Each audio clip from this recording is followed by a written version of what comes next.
cardiology group. I try to kind of make it into something that a general cardiologist can use.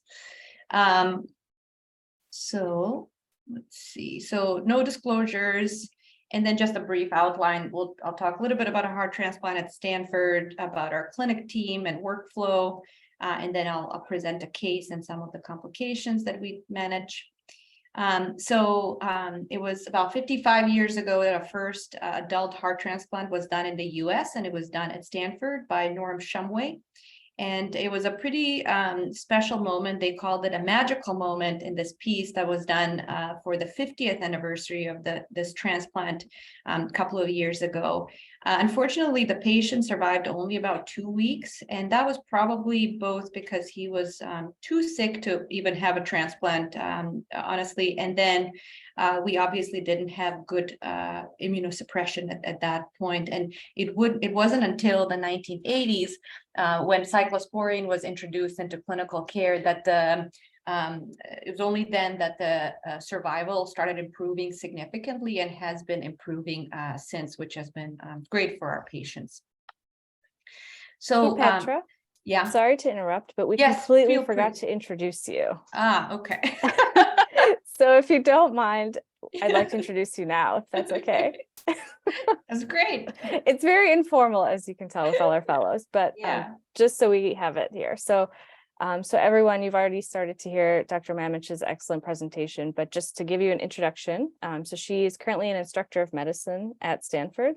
She completed her medical education at Harvard Medical School and then pursued internal medicine, cardiology, and advanced heart failure training at Stanford.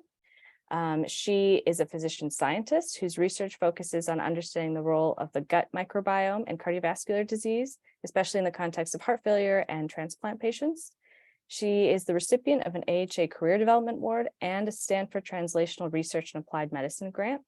She's an extremely active clinician. She works in the cardiac intensive care unit. She manages both pre- and post-transplant patients, LVAD patients, and heart failure patients, both on the wards and in the clinic. And we're super excited that she accepted our invitation to talk to fellows across California today about her transplant clinic. So sorry for not introducing her sooner. And thank you so much, Petra, for joining us. No, thank you for having me again. So I talked a little bit about the history of transplant, and today Stanford remains one of the most active transplant centers in the country. And I'd say, I don't know the number exactly, but I think we're like top 5. We do about 80 to 95 adult heart transplants a year. And that excludes the 10 to 15 heart lung transplants that we do, and obviously excludes all the pediatric transplants that we do.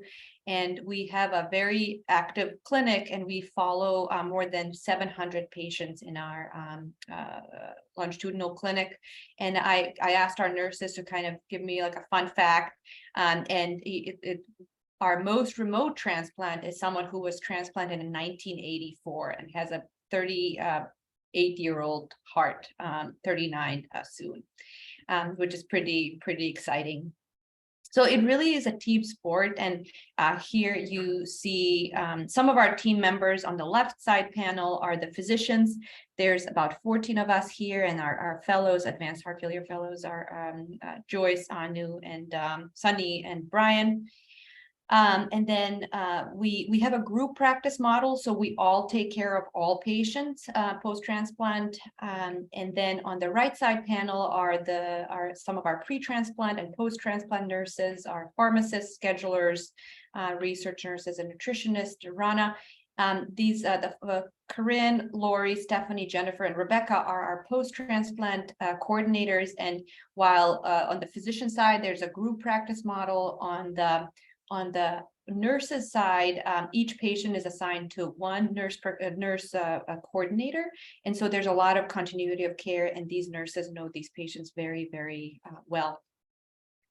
So we have 2 transplant clinics a week, 2 morning clinics, and our census is so big that we're actually getting a third clinic a week, and we typically see about 15 to over 20 patients per clinic. And this is between 2 attendings and 1 advanced heart failure fellow. There's a couple of nurse coordinators, and then ancillary staff is needed in addition to a scheduler. And our patients we have a lot of workflow is protocolized, and so the patients know what to expect when they come to clinic. They typically do blood work before they see us, and then they, if they need to do any imaging or invasive studies, it's either before or right after clinic. And then when they come into clinic, they're seen by their transplant nurse, then by fellow and attending, and we have a very busy research program. So our research coordinators tend to see a lot of our patients for follow-up and recruitment as well. And ultimately, our scheduler will see the patient before they leave and schedule them for the next visit, as well as any studies, which I think is really excellent for the patient and for us to make sure that things are actually scheduled before they leave.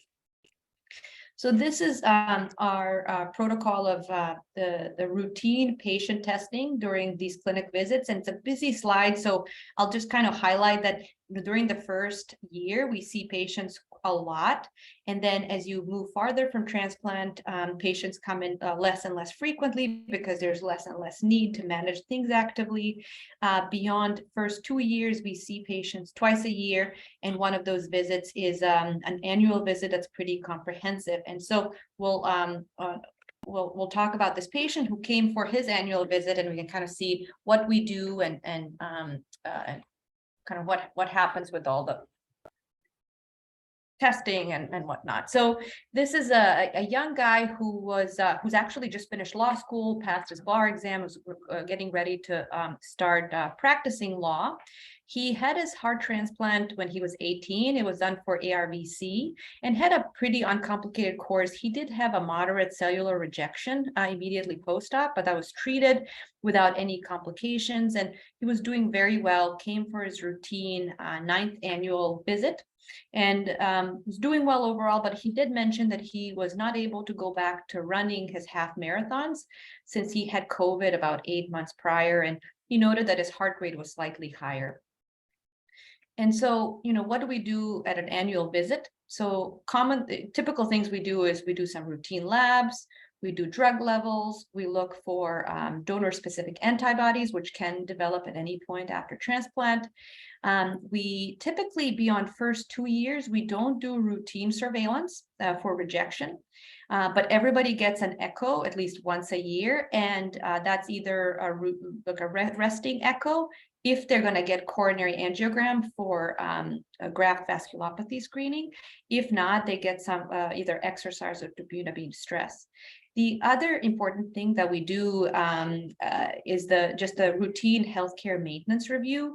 Our patients are at higher risk of developing malignancy and some ophtho complications, and so we make sure that they are up to date on screening for age-appropriate cancer screening, that they see dermatologists for skin cancers, ophtho for cataract glaucoma screening, dental care, vaccines, and that's kind of routine thing we check every year.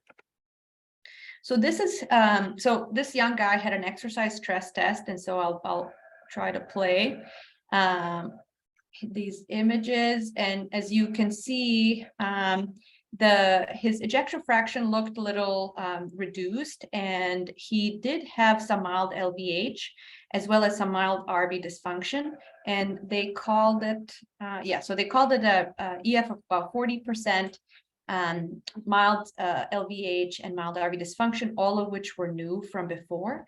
And he did an exercise test, so but wasn't able to get to the goal max predicted heart rate, only 70% because of dyspnea and fatigue, but didn't have any stress-induced wall motion abnormalities. And I forgot to say, if folks have questions, please just interrupt me at any point. Sorry. Do I keep? So yeah, so I think for all these patients, I think it's important to consider kind of where they are from their transplant. Whenever you're kind of interpreting their studies. And here is a graph of their the survival of a post-transplant divided by era of when the transplant was done. And as I mentioned before, the survival has improved. So you can see in the blue line, for patients who were transplanted in the 1980s, the median survival was around 9 years. Whereas for those patients transplanted beyond year 2000, it's about 12 years or so. And our patient is, at 9 years. And so it's getting up there. And I just kind of want to say that, 12 years sounds like a good bet, but when you're transplanted, when you're 18, it certainly could be better. And so that's something we're working on. Knowing when your transplant happened also helps you know what complications to expect at any given time. And so this is the chart that shows the most common complication post-transplant, and it's a cumulative incidence. But what you can see is that in the first year, you have a lot of infectious complications, followed by a lot of, a lot less rejection, but relatively a lot of rejection. But then they both kind of taper off, especially the infections. On the other side, CAV, or the graft vasculopathy, which is the coronary artery disease of the transplanted heart, seems to kind of follow this linear pattern and seems to go up linearly every year. And again, this is our patient at 9 years post-transplant. So given this new graft dysfunction, we did some workup. So he had an outpatient right heart catheterization and biopsy. And so on the right heart cath, he had mildly elevated filling pressures. He had mildly decreased cardiac index. His biopsy, there was no acute cellular rejection, but he seemed to have some degree of antibody-mediated rejection. The H+ means histology. The stains, the immunohistochemistry stains were negative, however. The donor-specific antibodies were detected. There's one particular antibody, but overall intensity was not very high, but it's still something to be noted. And the thing is that when you're good to know when to expect it's good to know that some results you can get in real time, other results you have to wait for. So obviously right heart cath you can get in real time. Typically pathology takes about a day, but the stains take about 3 to 4 days. And then donor-specific antibodies, the HLAs, take a couple of days, and then non-HLAs that are sent to UCLA take a couple of weeks. And so sometimes you kind of have to operate and make decisions without all of this data present. But obviously now we have the benefit of reviewing all of his data. We also did left heart cath because we were worried about not just rejection, but also graft vasculopathy. And so here are some of his representative images from his angiogram. And so on the left side is this left system. And what you see is that he had a distal LAD-CTO. There was also disease, significant disease of his OM, of his septal branch, this big septal branch, and then the diagonal as well. And on the right side, you see that he had, fairly small vessels and some disease. But what's more striking here is that those terminal vessels, you can't even see them. And so they've completely disappeared, which we call distal pruning, and something that's it's a stigmata of graft vasculopathy. So let's talk about antibody-mediated rejection. So it's the type of rejection that is mediated by recipient antibodies that develop and attack donor endothelium. And they deposit in the endothelium and cause complement activation, which then causes tissue destruction. It can happen at any point. And it's, if it happens in the first week post-transplant, it's called hyperacute. First month is called acute, and then late is beyond that time point. And, the incidence is anywhere between 3 and 85%, which sounds ridiculous. But it tells you really what a challenging diagnosis AMR is. And, in principle, you need three things to make an AMR diagnosis. So the first thing you need are the donor-specific antibodies. You need pathology, so evidence that there's some kind of damage to the allograft, either by histology or by immunohistochemistry, which looks for antibody or complement deposition. And then ultimately you need evidence of graft dysfunction, which can be by echo, either systolic or diastolic, or symptoms of heart failure. And AMR really is a spectrum, from anywhere from subclinical AMR to kind of more overt clinical AMR and chronic AMR. So in the subclinical side of the spectrum, you may have development of donor-specific antibodies without evidence of, without pathology or graft dysfunction. And then as you kind of develop more pathological evidence and then graft dysfunction, it turns into a more overt clinical syndrome. And the chronic form of AMR really is the graft vasculopathy, or it can manifest as graft dysfunction or chronic graft dysfunction or restrictive cardiac physiology. And really where you sit on this, on the spectrum, it will basically determine how you will treat a patient, obviously. And so this is extracted from the guidelines that show basically that, how you treat each permutation of those three diagnostic tests. And obviously, it's very easy if you don't have any AMR by pathology or graft dysfunction or DSAs, you don't have AMR, you don't need to treat. If you have severe AMR by pathology, regardless of whether you have graft dysfunction or DSAs, you will treat for AMR. Everything else in between is kind of like, even the guidelines say, we don't really know what to do because there's no randomized data. But for each instance, they suggest to consider treatment for AMR. And so this is where a group model practice is very helpful, because for all these patients that are kind of in this gray zone, we, the whole group meets and we discuss every patient, case by case, and we decide how to treat them. So once you decide how to treat AMR, what are you trying to do? So the way I think about AMR treatment is AMR specific or AMR less specific. So on the AMR specific side, the problems are the antibodies. So you really want to remove the antibodies with plasmapheresis. Typically, you want to inhibit any residual antibodies. You want to inhibit complement, which gets activated and it causes tissue damage. IVIG helps with that. And ultimately, you want to shut down the production of antibodies. So you want to suppress these B cells that are making the antibodies, and you can use rituximab and steroids. This is what is considered the first line of for AMR. If the patients don't respond to this, you will consider shutting down the plasma cells, or really inhibiting complement, which typically this eculizumab is typically used for very severe AMR because it's very severely expensive.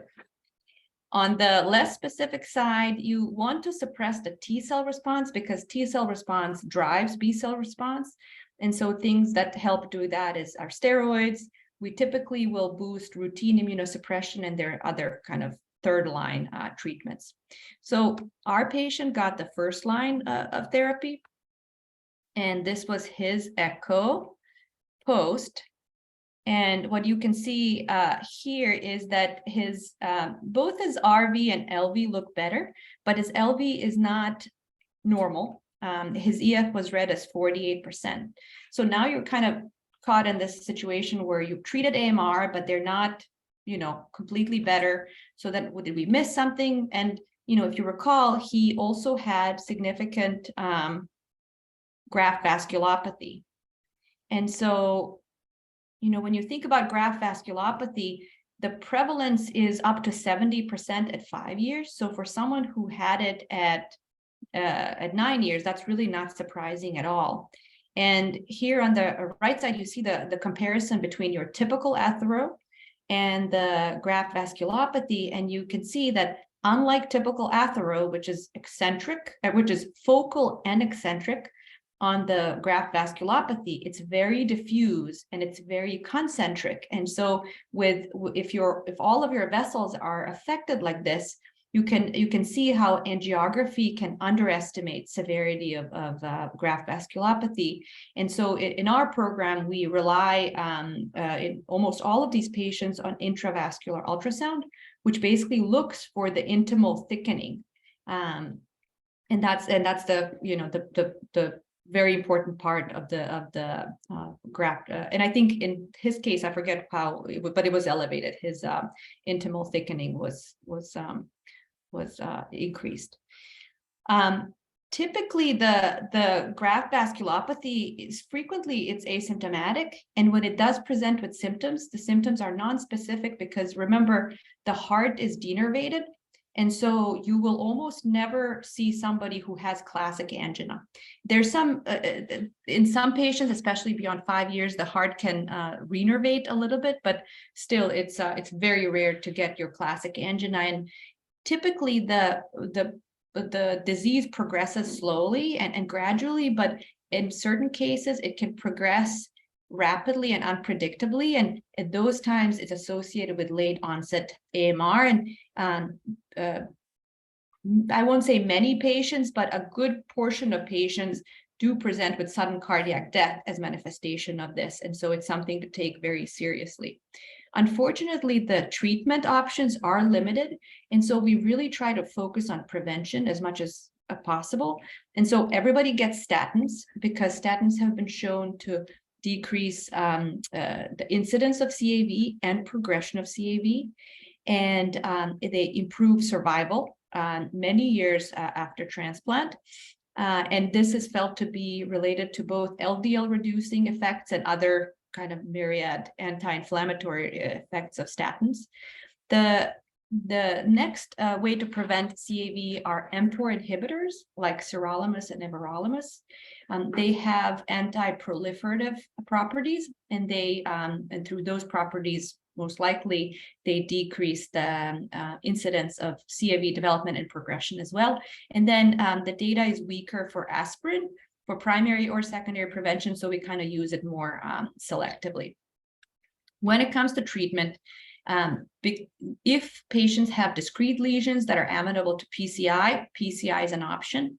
But really, in case of severe CAV, 3-vessel, graft dysfunction, or symptomatic heart failure, the only treatment is retransplant. And so the takeaway points from this patient, to remember that the median survival right now is somewhere 12 to 14 years, I would say. The common complications and their timing, so infection and rejection early, graft failure, graft vasculopathy, plus minus rejection, and malignancy, which we didn't really talk about. You'll see those things more frequently late. And so it's really, really important to do routine surveillance and have high index of suspicion.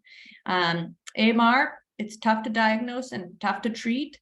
And a CAV, I don't mean to be too dramatic, but I really see it as a ticking time bomb, especially in my young patients who may be retransplant candidates. So I tried to be very aggressive with those. And finally, it's a team sport, and having a good team is really, really important.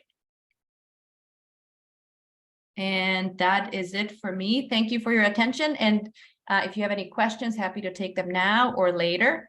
And this is my email if you guys have any questions about clinical research, what have you.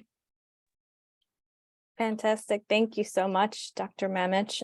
We do have some awesome questions from Brian in the chat, and you're free to answer them in the chat, or you can wait until the very end. But we'll move on to our second speaker so that we'll have time for both presentations. But thank you so much. That was incredible. And we actually have a lot of questions coming in for you. So great. I'll try to put them in the chat for you. Great. It's my pleasure to introduce our second speaker this evening. It's Dr. Siddharth Singh. He's a staff cardiologist and clinician educator in the Schmidt Heart Institute at Cedars-Sinai Medical Center in Los Angeles. Clinical areas of expertise include cardiac intensive care, valvular heart disease, pulmonary hypertension, and echocardiography. He's been very closely involved with the clinical efforts at Cedars to guide cardiac management of critically ill COVID patients at Cedars, and is the cardiology lead for the COVID recovery program in their Heart Institute. A little more background of Dr. Singh. He graduated from the All India Institute of Medical Sciences and trained in internal medicine at the Mayo Clinic in Rochester. He subsequently completed cardiology fellowship at University of Alabama in Birmingham and advanced echocardiography at the University of California in San Francisco. He has also served as a fellow and training representative for the Prevention Committee of the American College of Cardiology and currently serves as the International Ambassador for the American College of Physicians. So without further ado, Dr. Singh, the floor is yours. Thank you so much for agreeing to talk to us about this wonderful program that you have in place at Cedars. Pleasure to be here. Thank you for the very kind introduction. I'm going to start sharing my slides.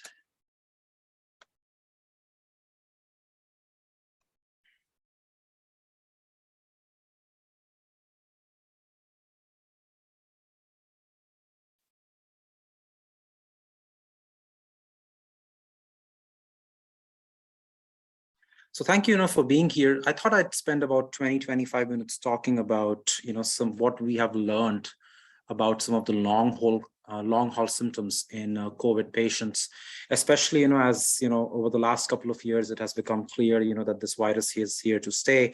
And whether we like it or not, I would think that most of us on this call have been through at least one iteration, of this virus.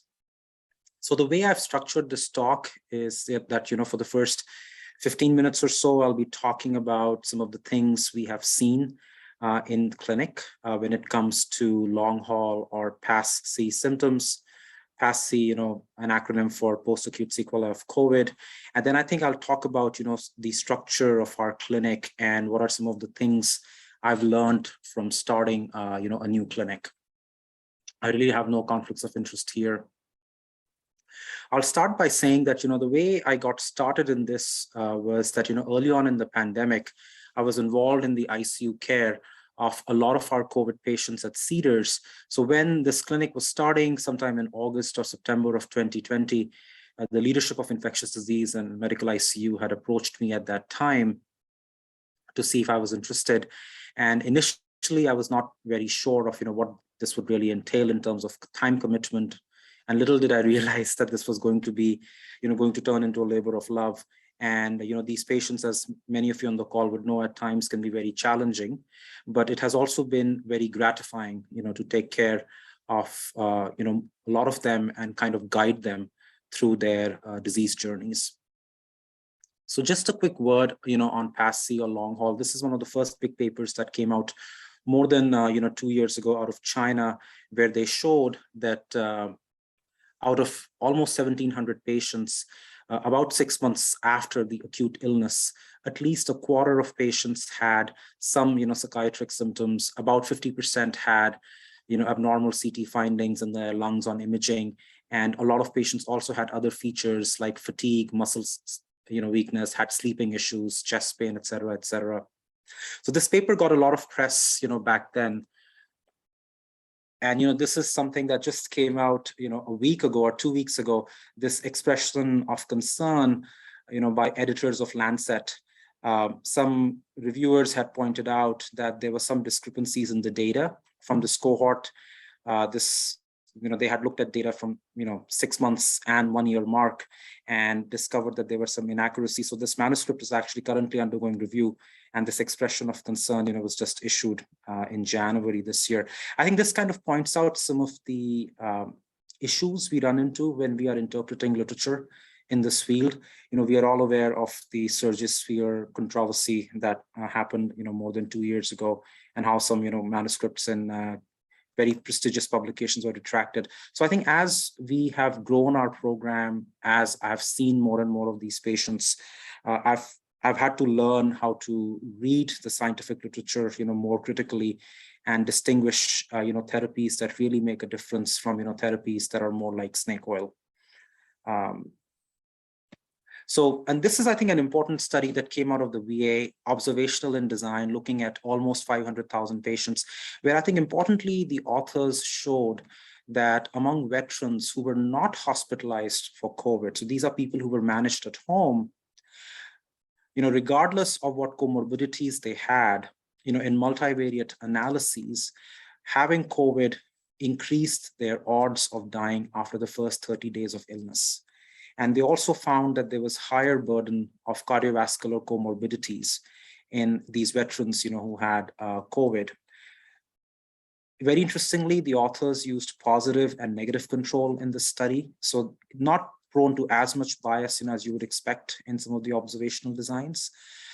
But one thing that I should point out is that a problem with such big data is that many times we are not able to derive mechanistic insights as to what is driving this increased comorbidity that we are seeing. So since then, our understanding of long COVID continues to evolve. The WHO defines it as has listed some criteria that we need to take into mind while defining long COVID.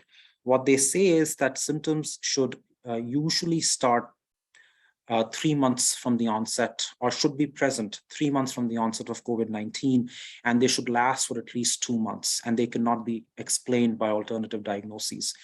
Our clinic at Cedars considers this threshold of 3 months. I know some folks in the community are using a threshold of 2 months, but we do see that over time, the more patients we followed, we've learned that the prevalence of various symptoms does decrease. The different manifestations that have been described are listed on the right-hand side of the screen, starting from fatigue and generalized muscle weakness, achiness, decrease in overall quality of life. From a cardiovascular standpoint, the common complaints we hear from these patients are exertional intolerance, exertional dyspnea, palpitations, chest pain, lightheadedness, dizziness. So what are some of the proposed mechanisms to account for long COVID? And I think this is something where, there's new stuff coming out pretty much every other month or so. First and foremost, we do know that the immune hyperactivation we see in acute COVID plays a role. And studies have also suggested that high viral titers at the time of diagnosis may be a risk factor. High RNA titers being a surrogate marker or tends to correlate very strongly with immune hyperactivation that is seen. In organs like lung, especially direct effects of viral infection and the immune damage that happens, may play a very important role. There have been some studies showing that viral RNA was detected in cardiac tissue. In our experience here at Cedars, we surprisingly have not been able to demonstrate any viral particles in cardiac myocytes. The only viral particles that were found by my colleagues were actually found in immune cells in the myocardium. This is actually not in long haulers, but this is in patients who died of acute COVID, during their hospitalization. Another important mechanism that may play a role in long COVID centers around the immune system and autoimmunity that occurs in a lot of these patients. Cytotoxic CD4 and CD8, SARS-CoV-2 reactive clones may play a role. In some patients, there is EBV activation. Once in a while in my clinic, I'll see a long hauler who had a negative ANA prior to infection, and then they have a highly positive ANA post-infection. We really don't know what this means. This has been seen after other viral infections as well. Interestingly enough, persistent virus has been shown, or viral fragments, think of these as more defective viral particles, not infectious viral particles. It has been shown that these defective viral fragments may persist in certain tissues for anywhere from a few weeks to months, especially in immunocompromised patients. This can happen in immune privileged sites. This has been demonstrated also especially in gut tissue. Interestingly enough, the paper that is referenced on the slide from Annals of Internal Medicine, in a small cohort of patients suffering with long haul symptoms, showed that vaccination may help alleviate some of these symptoms. The next mechanism pertains to us as cardiologists. We've known for some time that there is endothelitis in acute COVID infection, and the microthrombi that form can cause end organ damage. and some of the manifestations may be linked to that. As internists, we all know that we are not a collection of organs, we are whole individuals. So we've known that the pandemic has had fairly profound social, economic, and behavioral, effects on people. And as we see these patients in clinic, every day we see how their social determinants are affecting, how they present, to us in clinic. I'll talk more about this, towards the end of the talk. Just a slide showing you what are the different mechanisms that have been postulated to play a role in pathogenesis of, long COVID. So this is the 2022 ACC expert consensus document on cardiovascular sequelae, acute and long-term cardiovascular sequelae of COVID-19 in adults. It's a very comprehensive document and very objective, I may add. I think the authors have to be applauded for nicely and objectively summarizing the existing literature on the field.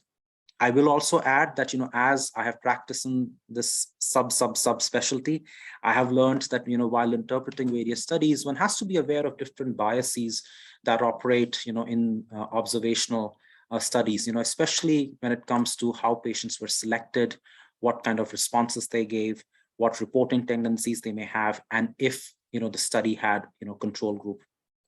We've also learned that especially early on in the pandemic, there was a strong publication bias. A lot of journals were just publishing science that may not necessarily of the highest quality that was coming their way when it came to COVID.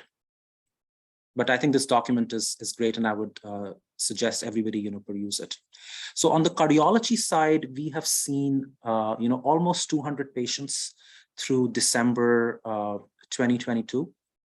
We started in December 2020. More than 1,000 patients have been seen overall in the program.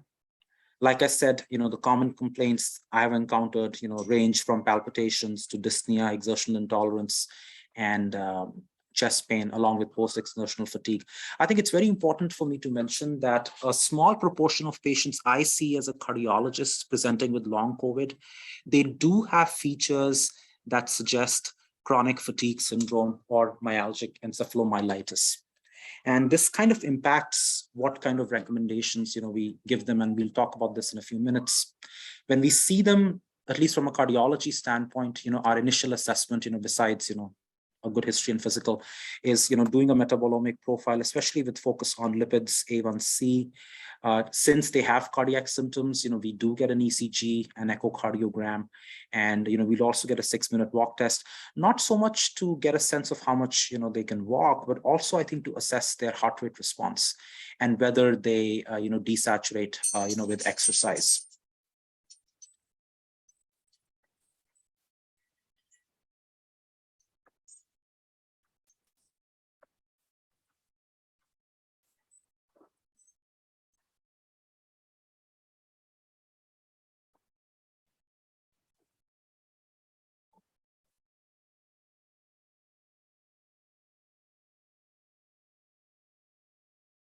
I'm sorry for the disturbance. I think my phone was accidentally left on. So let's talk about the broad phenotypes of patients we've seen in our cardiology practice. The two broad phenotypes we see are centered around dysautonomia-like features and chest pain. So a good proportion of patients we see on the cardiology side have features that suggest that they've developed postural orthostatic tachycardia syndrome, which is defined by an abnormal sustained increase in heart rate. That is, the heart rate rises by more than 30 beats per minute when these patients are in an upright posture. The blood pressure should not drop. Of course, as we all know, if the blood pressure drops, they are dehydrated. In younger patients, less than 19 years of age, the heart rate threshold, the delta that is used is 40 beats per minute. Another criterion that we use when we do tilt table testing is that if the heart rate stays above 120 in the upright posture without significant drop in blood pressure, and the patient is symptomatic in that they'll get dizzy, lightheaded, that also, usually suggests that, they have POTS. I should add that it's commonly noted after bacterial, it has been commonly noted after other bacterial and viral illnesses. This unfortunately commonly is seen in patients with chronic fatigue syndrome as well. When it comes to managing these patients, we usually suggest very aggressive hydration, increasing their sodium intake. So anywhere from 1 to 2 teaspoons of salt a day. And then to control episodes of tachycardia, we'll usually recommend non-selective beta blockers like propranolol, or in some cases nadolol. Typically, we recommend non-selective beta blockers because we are trying to prevent beta-2 receptor mediated vasodilation. So a lot of these patients, unfortunately, the younger ones sometimes don't tolerate metoprolol as well as they would tolerate propranolol. In patients who are intolerant of beta blockers, we'll actually use avabradine. There is a study out of UCSD looking at about 22 patients with POTS, where they showed some pretty good impressive data with avabradine use. Depending on the symptomatology, we'll use midodrine, especially if they are having more orthostatic hypotension, fludrocortisone or Florinef to increase their intravascular volume. In patients who have hyperadrenergic variant of POTS, which is usually around 5 to 10%, we'll sometimes use clonidine or alpha-methyl dopa. I think very important to emphasize the importance of exercise, in this population. So we'll typically recommend recumbent exercises like using a bicycle or using a stationary rowing machine and so on. We'll talk briefly about structured programs in a second. The other variant that we've seen is inappropriate sinus tachycardia, which is essentially means that these patients have an average heart rate of over a 24-hour period of more than 90 beats per minute. Typically, what we'll see is that these patients will have resting tachycardia. When they ambulate, the heart rate jumps up a lot. In this population, we'll actually use beta blockers and avabradine if they are symptomatic.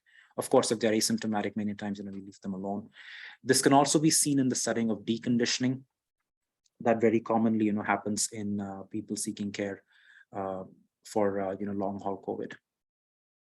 So I think this slide is taken from the ACC document. I think it's important to emphasize the cycle that is operational in a lot of these patients, in that early on, as they're recovering from the illness, they are fatigued, they exercise less, they get tachycardic with minimal exertion, they have orthostatic intolerance.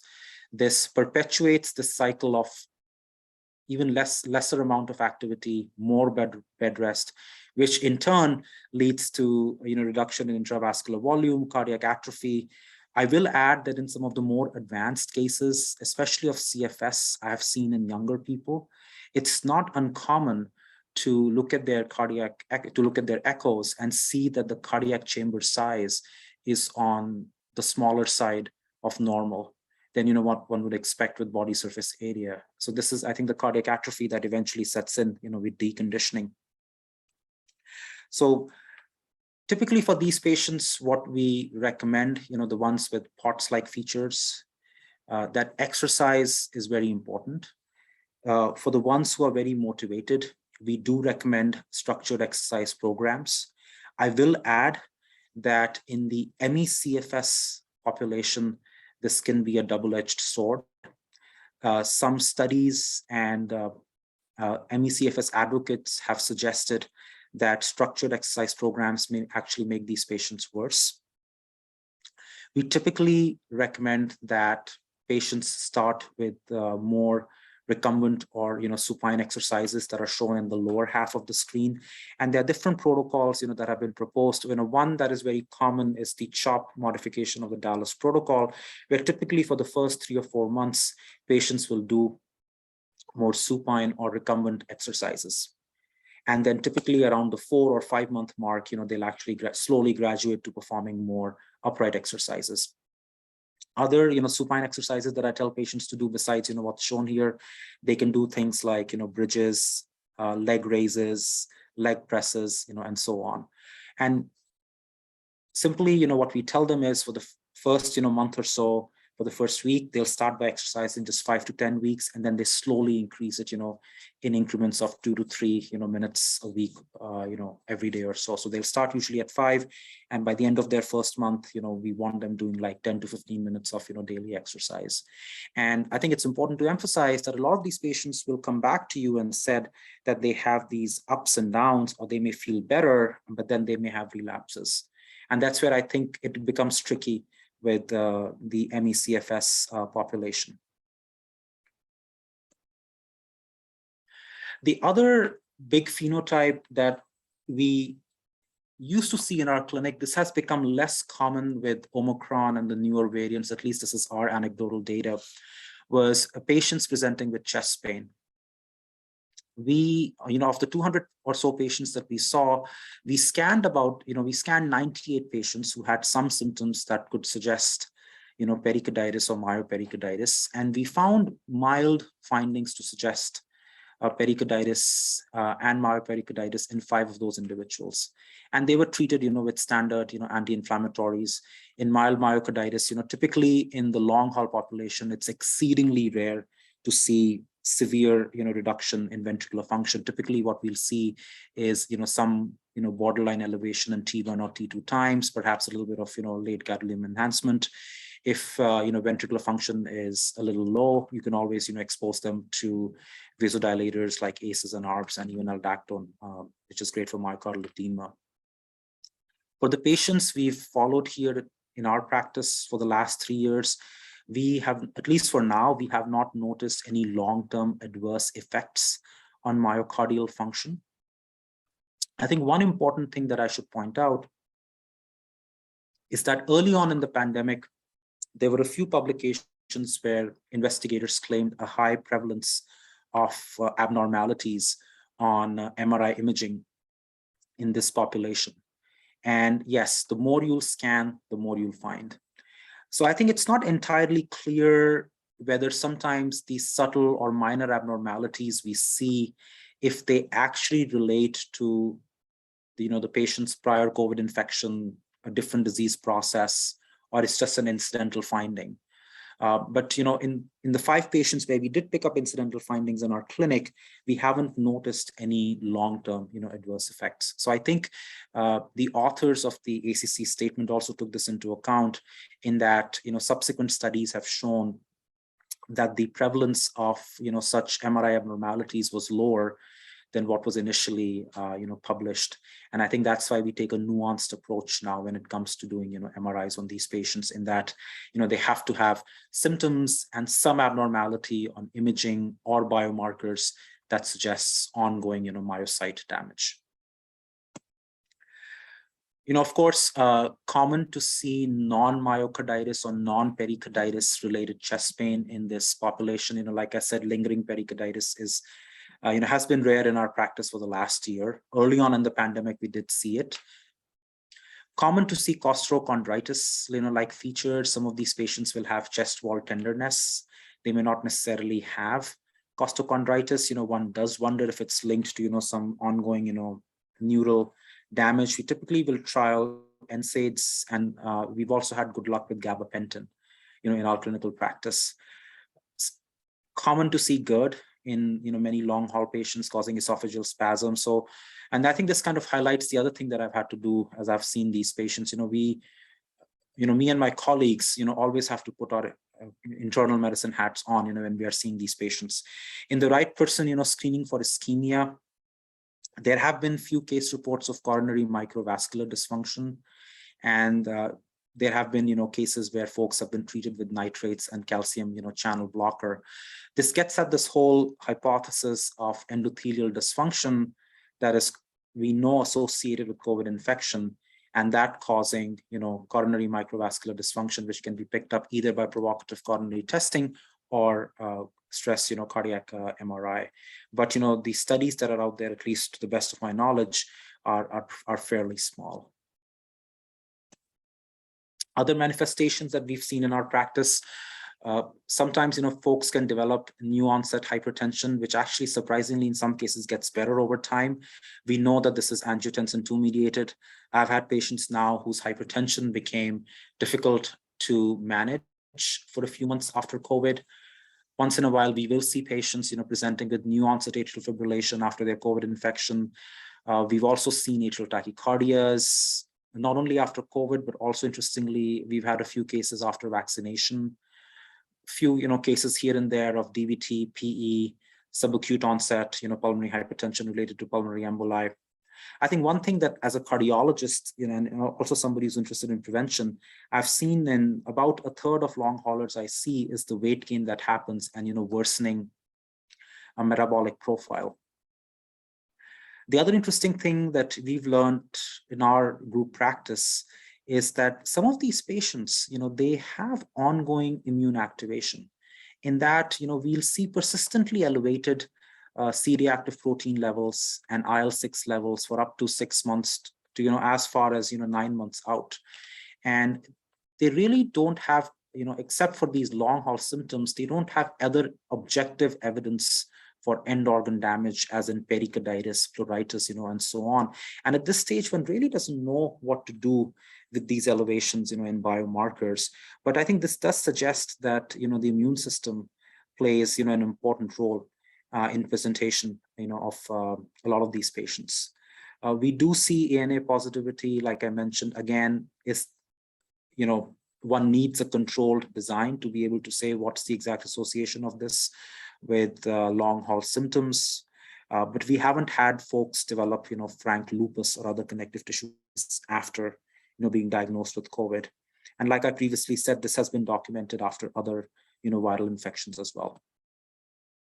From a lung standpoint, as cardiologists, we have to, we cannot let go of, pulmonary considerations. The causes of dyspnea are, shown on the left-hand side of the screen. In my practice, I think important things, obviously if one has abnormalities on PFT testing or lung imaging, those have to be, appropriately managed and followed. But more often than not, I'll get mostly normal PFTs and a normal looking X-ray or CT. And I think, myself and my pulmonary colleagues are of the opinion that deconditioning and some neuromuscular weakness plays an important role in the dyspnea these folks present with. And a lot of them have airway inflammation that does not, or reactive airway disease that does not necessarily meet criteria for asthma.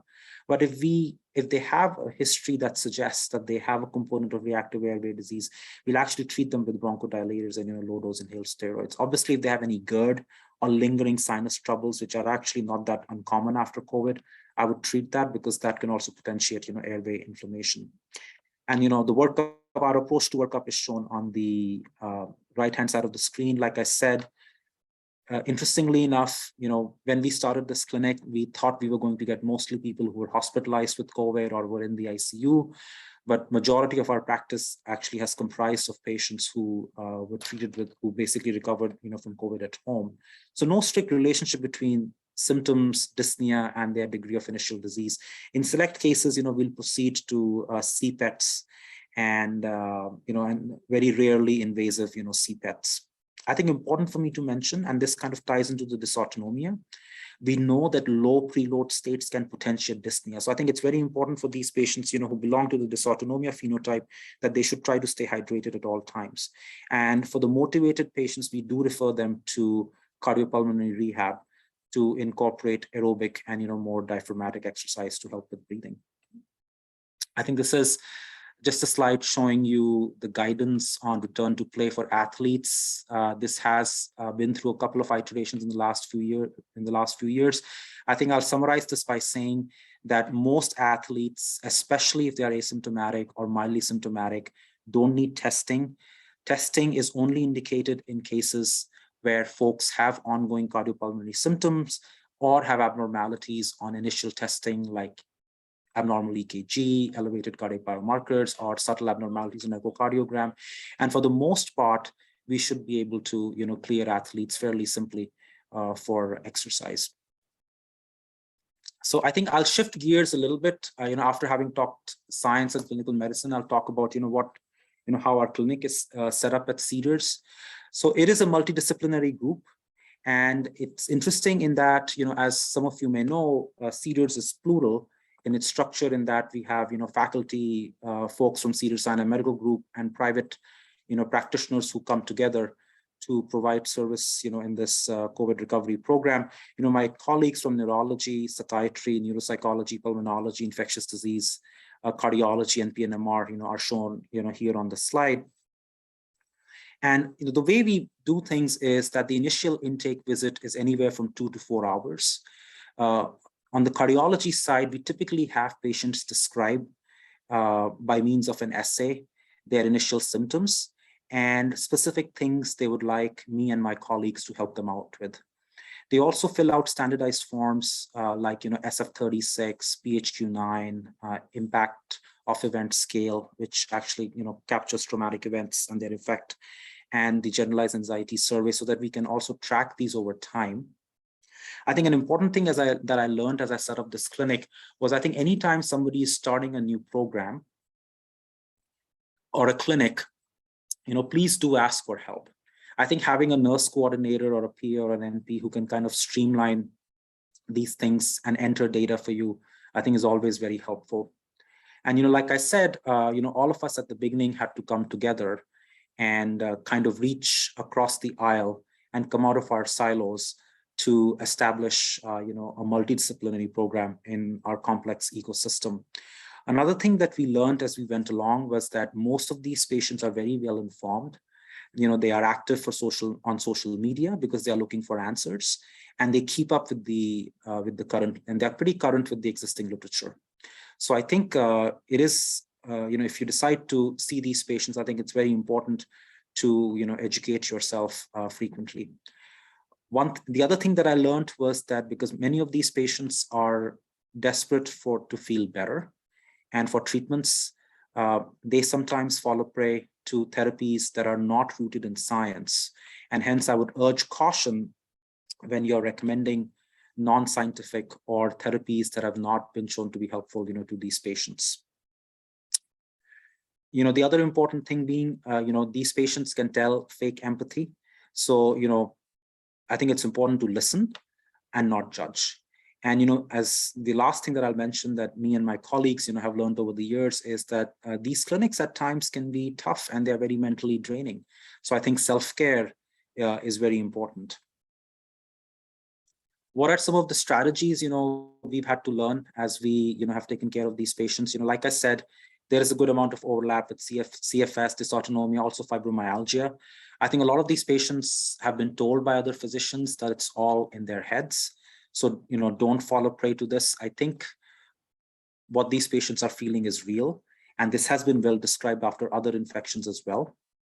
So it's also important to set goals at the beginning of the visit. So I usually will ask them, what are the 2 or 3 things that, we can work on for the next, 1 or 2 visits. Other things I've learned, don't make false promises. Typically, I think it's okay to tell them that I can promise that if we adapt and we put some of these things in place, you'll be able to live a life that's at least better in some ways, if not full and meaningful. I think it's important to manage them as holistically as possible and not as an organ system. And I think that's where the multidisciplinary team becomes important. We have a low threshold to use cognitive behavioral therapy for insomnia. For brain fog, typically, exercise helps. In some cases, we will use modafinil.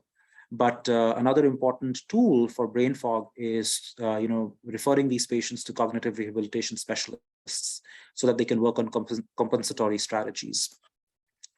Educating these patients in mindfulness, and I think my colleagues from psychology in the community do a great job with this. And then some of these patients, unfortunately, have trauma from either their illness or watching their loved ones die. So cognitive processing therapy, for trauma, I think has also helped some of them. And then I'm sure this is the case at some other centers as well, but our patients also periodically meet together on, in virtual, chat rooms like this to talk about their experiences and learn from each other. And I think what we've learned is that this group therapy, also helps. So I think to summarize, we talked about some of the cardiac manifestations of PASC or long COVID. With the newer iterations of the virus, we are not seeing as much pericarditis and mild pericarditis. We talked about medical management of the two broad phenotypes, that is, the dysautonomia-like features and, chest pain. We talked about, lifestyle and holistic management. And definitely, I think exercise has an important role to play in managing these patients. Obviously has to be carefully prescribed, especially to the ME/CFS patients. And I think it's very important to have a multidisciplinary, practice when it comes to managing, these patients.